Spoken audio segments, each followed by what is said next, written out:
Skin dry ಆಗಿದ್ರೆ ಅದನ್ನ control ಮಾಡೋದಕ್ಕೆ ಮಾಯಿಶ್ಚರೈಸರ್ ಬೇಕು.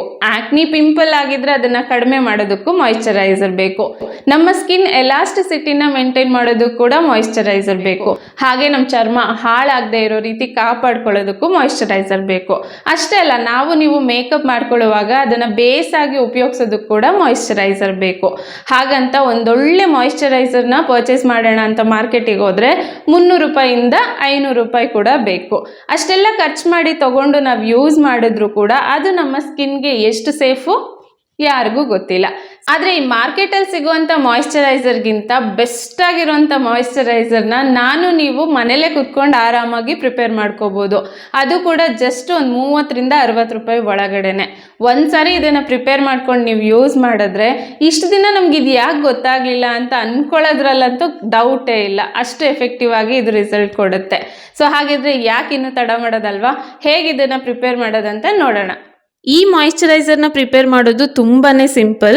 ನಾನಿಲ್ಲಿ ಒಂದು ಬೌಲಲ್ಲಿ 2 ಚಮಚದಷ್ಟು ಅಲೋವೆರಾ ಜೆಲ್ನ ಹಾಕ್ಕೊಂಡಿದ್ದೀನಿ. ಈ ರೀತಿ ಟ್ರಾನ್ಸ್ಪರೆಂಟ್ ಅಲೋವೆರಾ ಜೆಲ್ ಇದ್ರೆ ತುಂಬಾ ಒಳ್ಳೆಯದು. ಯಾಕಂದರೆ ಕಲರ್ ಇರುವಂಥದ್ರಲ್ಲಿ ಸ್ವಲ್ಪ ಆರ್ಟಿಫಿಷಿಯಲ್ ಕಲರ್ ಎಲ್ಲ ಜಾಸ್ತಿ ಹಾಕಿರ್ತಾರಲ್ವ, ಹಾಗಾಗಿ. ಇನ್ನು ನೆಕ್ಸ್ಟ್ ಇದರಲ್ಲಿ 1/4 ಚಮಚದಿಂದ ಅರ್ಧ ಚಮಚದಷ್ಟು ಗ್ಲಿಸರಿನ್ನ ಹಾಕ್ಕೊಂಡಿದ್ದೀನಿ. ಇದು ನಾರ್ಮಲ್ ಆಗಿ ಎಲ್ಲ ಮೆಡಿಕಲ್ ಸ್ಟೋರಲ್ಲಿ ಕೂಡ ಸಿಗುತ್ತೆ.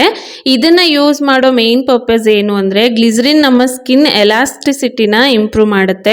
ಜೊತೆಗೆ ಈ ಮಾಯಿಶ್ಚರೈಸರ್ನ ಶೆಲ್ಫ್ ಲೈಫ್ನು ಕೂಡ ಇದು ಕಾಪಾಡುತ್ತೆ. ಅಂದರೆ ತುಂಬ ದಿನದವರೆಗೂ ಇಟ್ಕೊಂಡು ಇದನ್ನು ಯೂಸ್ ಮಾಡ್ಬೋದು. ಗ್ಲಿಸರಿನ್ ಆದಮೇಲೆ ನಾನಿಲ್ಲಿ 1 ಚಮಚದಷ್ಟು ರೋಸ್ ವಾಟರ್ನ ಕೂಡ ಹಾಕ್ಕೊಂಡಿದ್ದೀನಿ. ಇದ್ರ ಜೊತೆ ಮೇನ್ ಇನ್ನೊಂದು ಇಂಗ್ರೀಡಿಯೆಂಟ್ ನಾನಿಲ್ಲಿ ಹಾಕ್ತಾ ಇರೋದು ರೋಸ್ ಎಸೆನ್ಷಿಯಲ್ ಆಯಿಲ್ನ.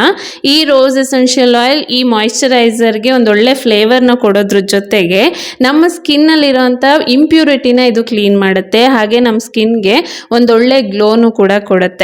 ಈ 4 ಇಂಗ್ರೀಡಿಯೆಂಟ್ಗಳನ್ನು ಹಾಕಿದ್ಮೇಲೆ ಚೆನ್ನಾಗಿ ಇದನ್ನ ಮಿಕ್ಸ್ ಮಾಡಬೇಕು. ನೀವು ಸ್ಟಾರ್ಟಿಂಗಲ್ಲಿ ನೋಡಿದ್ರಲ್ವ ಈ ಕ್ರೀಮ್ಗಳೆಲ್ಲ ಎಷ್ಟು ಟ್ರಾನ್ಸ್ಪರೆಂಟ್ ಆಗಿತ್ತು. ಚೆನ್ನಾಗಿ ಒಂದು 3ರಿಂದ 4 ನಿಮಿಷ ಮಿಕ್ಸ್ ಮಾಡಿದ್ಮೇಲೆ ಈ ರೀತಿ ಒಂದು ಕ್ರೀಮ್ ಥರ ರೆಡಿ ಆಗುತ್ತೆ. ನೋಡೋದಕ್ಕೂ ಒಂದು ಸ್ವಲ್ಪ ಡಲ್ಲಾಗಿ ಕಾಣಿಸ್ತಾ ಇದೆ ಅಲ್ವಾ? ಈ ಥರ ರೆಡಿ ಆದಾಗ ಇದು ಪರ್ಫೆಕ್ಟ್ ಆಗಿ ರೆಡಿ ಆಗಿರುತ್ತೆ ಅಂತ. ಹಾಗೆ ಇದು ನಮ್ಮ ಸ್ಕಿನ್ನಲ್ಲಿ ಎಷ್ಟು ಚೆನ್ನಾಗಿ ಬ್ಲೆಂಡ್ ಆಗುತ್ತೆ ಗೊತ್ತಾ? ನಾನಿಲ್ಲಿ ಅಪ್ಲೈ ಮಾಡಿ ತೋರಿಸ್ತಾ ಇದ್ದೀನಿ ನೋಡಿ. ಒಂದ್ಸರಿ ಇದನ್ನ ಪ್ರಿಪೇರ್ ಮಾಡ್ಕೊಂಡು ಯೂಸ್ ಮಾಡಿದ್ಮೇಲೆ ನೆಕ್ಸ್ಟ್ ಬ್ಯಾಚ್ ಅಂತೂ ಖಂಡಿತ ಪ್ರಿಪೇರ್ ಮಾಡ್ತೀರಲ್ವಾ? ಆವಾಗ ಸ್ವಲ್ಪ ಜಾಸ್ತಿ ಕ್ವಾಂಟಿಟಿಯಲ್ಲೇ ಇದನ್ನ ಪ್ರಿಪೇರ್ ಮಾಡಿಕೊಂಡ್ರೆ ಜಸ್ಟ್ ಮುಖಕ್ಕೆ ಅಪ್ಲೈ ಮಾಡೋದಕ್ಕಷ್ಟೇ ಅಲ್ಲ, ಕೈ ಕಾಲುಗಳಿಗೆ ಅಪ್ಲೈ ಮಾಡೋದಕ್ಕೆ ಕೂಡ ಇದನ್ನ ನೀವು ಯೂಸ್ ಮಾಡ್ಬೋದು. ಇದರಲ್ಲಿ ಅಲೋವೆರಾನ ಯೂಸ್ ಮಾಡಿದ್ದೀವಲ್ವಾ, ಅಲೋವೆರಾದ್ಕಿಂತ ಬೆಸ್ಟ್ ಮಾಯಿಶ್ಚರೈಸರ್ ಬೇಕಾ? ನಮಗೆ ಪ್ರಕೃತಿ ದತ್ತವಾಗಿ ಸಿಕ್ಕಿರುವಂಥ ಮಾಯಿಶ್ಚರೈಸರ್ ಅಲೋವೆರಾ. ಈ ಅಲೋವೆರಾ ಜೊತೆ ನಾವು ಮತ್ತೆ 1-2-3 ಇಂಗ್ರೀಡಿಯೆಂಟ್ಸ್ನ ಸೇರಿಸಿದ್ದೀವಲ್ವ, ಹಾಗಾಗಿ ಈ ಮಾಯಿಶ್ಚರೈಸರ್ ಒಂದೊಳ್ಳೆ ಬ್ಲೆಂಡ್ ಆಗಿರುತ್ತೆ. ಸೊ ಇದನ್ನು ನೀವು ಒಂದ್ಸಾರಿ ಪ್ರಿಪೇರ್ ಮಾಡಿ ಇಟ್ಕೊಂಡು ಆರಾಮಾಗಿ 2-3 ತಿಂಗಳವರೆಗೂ ಉಪಯೋಗಿಸ್ಕೋಬೋದು. ಆದರೆ ಫಸ್ಟ್ ಬ್ಯಾಚ್ ನೀವು ಸ್ವಲ್ಪನೇ ಈಗ ನಾನು ತೋರಿಸಿದಷ್ಟು ಪ್ರಿಪೇರ್ ಮಾಡ್ಕೊಳ್ಳಿ. ಸೊ ಇದು ಪ್ರಿಪೇರ್ ಮಾಡಿ ಒಂದ್ಸಾರಿ ಯೂಸ್ ಮಾಡಿದ್ಮೇಲೆ ಡೆಫಿನೆಟಾಗಿ ನೀವೇ ಮತ್ತೆ ಇನ್ನು ಪ್ರಿಪೇರ್ ಮಾಡಿಕೊಂಡು ಸ್ಟೋರ್ ಮಾಡಿ ಇಟ್ಕೊಂಡು ಯೂಸ್ ಮಾಡ್ತೀರಾ, ಇದಂತೂ 100% ಶೋರ್.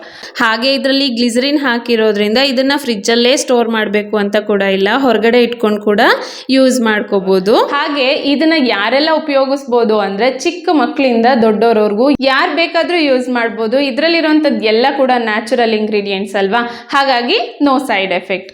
ಆದ್ರೆ ಇದರಲ್ಲಿ ಯಾವ್ದಾದ್ರು ಇಂಗ್ರೀಡಿಯೆಂಟ್ ಇಂದ ನಿಮ್ಗೆ ಅಲರ್ಜಿ ಇದ್ರೆ ಅದನ್ನ ನೀವು ಸ್ಕಿಪ್ ಮಾಡಿ ಕೂಡ ಉಪಯೋಗಿಸ್ಕೋಬಹುದು. ಇದರಲ್ಲಿ ನಾವು ರೋಸ್ ಎಸೆನ್ಷಿಯಲ್ ಆಯಿಲ್ ನ ಯೂಸ್ ಮಾಡಿದೀವಲ್ವಾ, ಅದ್ರ ಬದಲು ಆಲ್ಟರ್ನೇಟಿವ್ ಏನ್ ಯೂಸ್ ಮಾಡಬಹುದು ಅಂದ್ರೆ ಟೀ ಟ್ರೀ ಎಸೆನ್ಷಿಯಲ್ ಆಯಿಲ್ ಕೂಡ ಯೂಸ್ ಮಾಡಬಹುದು. ಆದ್ರೆ ಈ ರೋಸ್ ಎಸೆನ್ಷಿಯಲ್ ಆಯಿಲ್ ಸ್ಮೆಲ್ ಇದಲ್ವಾ, ಅದಂತೂ ಸಖತ್ತಾಗಿರುತ್ತೆ. ಈ ನಮ್ಮ ಬ್ಲೆಂಡ್ಗೆ ಅಂದರೆ ಈ ನಮ್ಮ DIY ಮಾಯಿಶ್ಚರೈಸರ್ಗೆ ಒಂದೊಳ್ಳೆ ಅರೋಮನ ಕೊಡುತ್ತೆ. ಸೊ ಬೆಸ್ಟ್ ಅಂದರೆ ನನ್ನ ಸಜೆಷನ್ ರೋಸ್ ಎಸೆನ್ಷಿಯಲ್ ಆಯಿಲ್ನ ಯೂಸ್ ಮಾಡಿ. ವಿಡಿಯೋನಲ್ಲಿ ಉಪಯೋಗಿಸಿರುವಂಥ ನನ್ನ ಫೇವ್ರೇಟ್ ಇಂಗ್ರೀಡಿಯೆಂಟ್ಸ್ಗಳ ಲಿಂಕನ್ನು ನಾನು ಡಿಸ್ಕ್ರಿಪ್ಷನಲ್ಲಿ ಕೊಟ್ಟಿರ್ತೀನಿ. ನಿಮಗೆ ಬೇಕು ಅಂದರೆ ನೀವು ಅಲ್ಲಿಂದ ಕೂಡ ಪರ್ಚೇಸ್ ಮಾಡ್ಕೋಬೋದು. DIY ಮಾಯಿಶ್ಚರೈಸರ ಮತ್ತೆ ಪ್ರಿಪೇರ್ ಮಾಡ್ಕೊಂಡ್ರೆ ಆಯಿತು ಅಂತ ಬಿಡದೆ ಈ ಸಾರಿ ಈ ಮಾಯಿಶ್ಚರೈಸರ್ನ ಪ್ರಿಪೇರ್ ಮಾಡ್ಕೊಂಡು ನೋಡಿ. ಡೆಫಿನೆಟ್ ಆಗಿ ನೀವು ಮತ್ತೆ ಬೇರೆ ಕೆಮಿಕಲ್ ಬೇಸ್ ಇರೋವಂಥ ಮಾರ್ಕೆಟಲ್ಲಿ ಸಿಗೋವಂಥ ಮಾಯಿಶ್ಚರೈಸರ್ನ ಡೆಫಿನೆಟ್ ಆಗಿ ಪರ್ಚೇಸ್ ಮಾಡಲ್ಲ. ಇದನ್ನೇ ಮತ್ತೆ ಮತ್ತೆ ಪ್ರಿಪೇರ್ ಮಾಡಿಕೊಂಡು ಯೂಸ್ ಮಾಡ್ತೀರಾ, ಯಾಕಂದರೆ ರಿಸಲ್ಟ್ ಅಷ್ಟು ಎಫೆಕ್ಟಿವ್ ಆಗಿರುತ್ತೆ ಅಲ್ವಾ. ನಾನು ಹೇಳೋದಕ್ಕಿಂತ ಒಂದ್ಸಾರಿ ನೀವೇ ಇದನ್ನು ಪ್ರಿಪೇರ್ ಮಾಡ್ಕೊಂಡು ಯೂಸ್ ಮಾಡಿದಾಗ ನಿಮ್ಗೆ ಇದ್ರ ಬಗ್ಗೆ ಒಂದು ಕಾನ್ಫಿಡೆನ್ಸ್ ಬರುತ್ತೆ. ಸೊ ಐ ಹೋಪ್ ಇವತ್ತಿನ ಈ ವಿಡಿಯೋ ನಿಮಗೆ ಇಷ್ಟ ಆಗಿದೆ ಅಂತ ಅಂದ್ಕೊಳ್ತೀನಿ. ಇಷ್ಟ ಆದರೆ ವಿಡಿಯೋನ ಲೈಕ್ ಮಾಡಿ, ಹಾಗೆ ನಿಮ್ಮ ಫ್ರೆಂಡ್ಸ್ ಮತ್ತು ಫ್ಯಾಮಿಲಿ ಮೆಂಬರ್ಸ್ ಜೊತೆಗೂ ಕೂಡ ವಿಡಿಯೋನ ಶೇರ್ ಮಾಡಿ. ಹೆಚ್ಚು ವ್ಯೂಸ್ ಆದಷ್ಟು ನನಗೂ ಕೂಡ ಒಂದು ಮೋಟಿವೇಶನ್ ಸಿಗುತ್ತೆ. ಇನ್ನೂ ಈ ರೀತಿ ಒಳ್ಳೊಳ್ಳೆ ಯೂಸ್ಫುಲ್ ಕಂಟೆಂಟನ್ನು ನಿಮ್ಮ ಜೊತೆ ಶೇರ್ ಮಾಡಬೇಕು ಅಂತ. ಹಾಗೆಯೇ ನೀವು ಇನ್ನೂ ಕೂಡ ಚಾನಲನ್ನು ಸಬ್ಸ್ಕ್ರೈಬ್ ಮಾಡ್ಕೊಳ್ಳದೆ ನನ್ನ ವಿಡಿಯೋ ನೋಡ್ತಾ ಇದ್ರೆ ಪ್ಲೀಸ್ ಈಗಲೇ ಚಾನಲ್ನ ಸಬ್ಸ್ಕ್ರೈಬ್ ಮಾಡ್ಕೊಳ್ಳಿ. ಈ ರೀತಿ ಯೂಸ್ಫುಲ್ ಕಂಟೆಂಟ್ ನಿಮಗೋಸ್ಕರ ಯಾವಾಗಲೂ ಬರ್ತಾ ಇರುತ್ತೆ. ಸೊ ಸಿಗ್ತೀನಿ ಮತ್ತೊಂದು ಇನ್ಫಾರ್ಮೇಟಿವ್ ವಿಡಿಯೋ ಜೊತೆ. ಅಲ್ಲಿವರೆಗೂ ಥ್ಯಾಂಕ್ಸ್ ಫಾರ್ ವಾಚಿಂಗ್.